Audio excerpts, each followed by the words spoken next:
situation in economics. He formed a great bonding with one of his professors. The professor too responded with great affection as he was a brilliant student.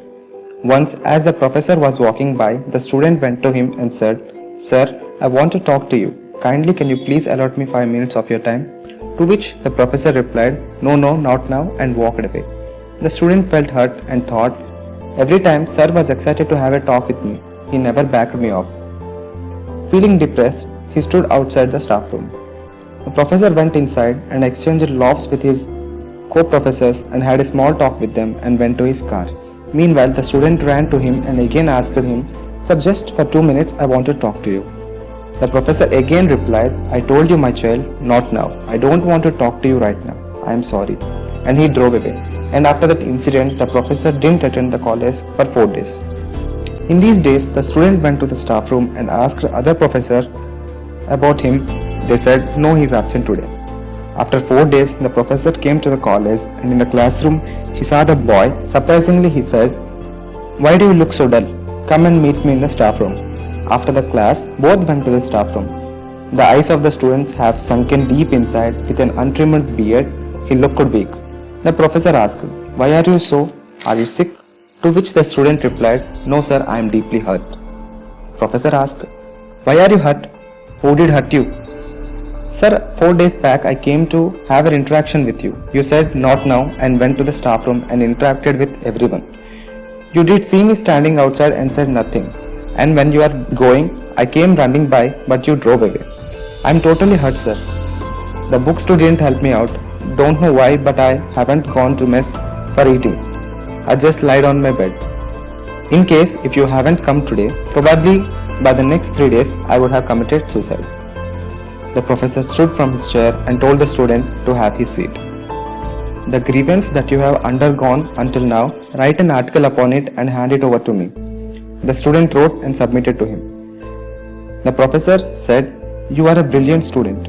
I hope that you will be helpful for the society. I also hope that you will be with Planning Commission Deputy Chairman. But I realized no matter how intellectual your mind is, everything will be destroyed by a great weakness you possess. You are hypersensitive.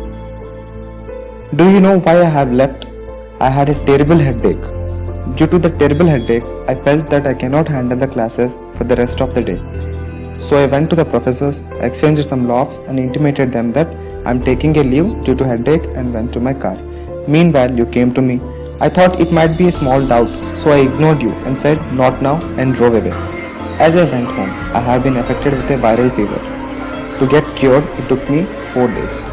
You only thought about your mad love and affection upon me, but you are not even in a state to think about what the other person might be going through. If you don't possess this quality, whatsoever high-ranking official you may be, you will be dangerous to everyone around you. A clarity in thought is important. Not only you must think about yourself, but also you have to think about the other person too. The key for a person to grow is not thinking selfishly, not getting grumbled if somebody say a word. You must have enhanced listening skills. You must listen to others. You should have thought that professor is always affectionate towards me, but today he ignored. Okay, I can take a clarification from him tomorrow or 3 days later when he will be available. If there is a mistake from my side, I will beg for an excuse. After all, he is like a father to me. I will ask for sorry if there is my mistake. But instead, you didn't think so. For suppose, if I was affected with typhoid and I am away for 10 days, will you write a letter and hang yourself? What about the honor of our university? What about the honor of mine? Is this the behavior I get for being friendly with you? You shouldn't be so sensitive. No, my boy, you should first learn clarity of thought, understand people. You should stay strong even in great disturbances.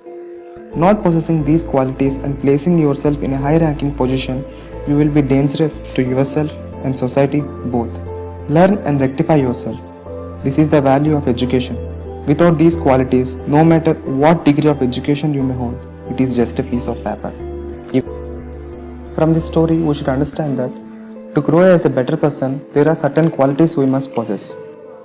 To develop these qualities, the advice I give you is read books. Through reading, you can create a structured path towards a better understanding and better actions to take in future. In future, when you are well settled and build a home for yourself, the only thing if anyone touches and you get irritated for should be a big bookshelf filled with numerous books.